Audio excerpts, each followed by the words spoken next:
Que a regra mais fácil da língua portuguesa é que você deve utilizar M antes de P e B, isso você já sabe. Mas qual seria a regra mais difícil da língua portuguesa? Aquela que tem mais exceções, que é a mais difícil de entender. Não sei. Essa é a famosa regra do hiato tônico. Nunca nem vi. E só para você entender essa regra já é difícil. E ela tem muitas exceções. Primeiro, o que seria um hiato? Um hiato é o encontro de duas vogais em sílabas diferentes. Por exemplo, país, o encontro do A e do I é em sílabas diferentes. Portanto, a gente tem um hiato. Diferente da palavra país, que o A e o I estão na mesma sílaba. Então, a gente tem um ditongo.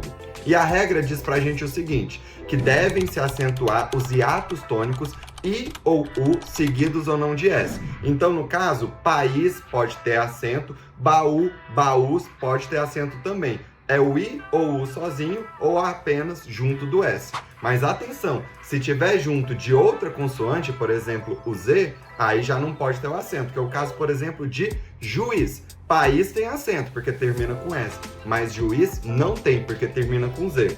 Só que aí você se confunde todo, porque no caso, juízes, juíza, juízo, tudo tem acento. Mas nesse caso, o I está novamente sozinho na sílaba, porque quando você faz a separação silábica, fica ju, I, Z. Agora, o Z não está mais junto do I, então tá válida a regra e pode colocar o acento. Mas isso tudo que eu expliquei é só como a regra funciona, eu nem falei das exceções.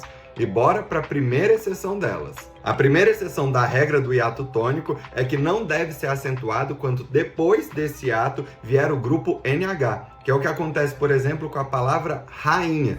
Isso mesmo, aqui a gente tem um hiato que é tônico, I seguido ou não de S, nesse caso o I está sozinho, mas não tem acento porque depois veio o grupo NH. Segunda exceção, e essa é a mais difícil, não se acentua o hiato tônico depois que ele vem de um ditongo decrescente apenas em posição paroxítona. Como é que é, rapaz? Isso aí deu um nó na sua cabeça, né? Mas são poucas as palavras que se configuram nessa exceção, que é o caso, por exemplo, de feiura. Veja que antes do U, a gente tem um ditongo decrescente e o U está na posição paroxítona. Mas isso não acontece, por exemplo, com a palavra Piauí, em que o hiato está na posição oxítona, nem com a palavra maiúscula, em que o hiato está na posição pró-paroxítona. Mas cuidado, uma palavra como Guaíba, o hiato está na posição paroxítona, mas antes a gente tem um ditongo crescente e não decrescente. E por fim, a última exceção dessa regra. Não se acentua o hiato tônico quando você tem vogais iguais, que é o caso, por exemplo, da palavra xiita.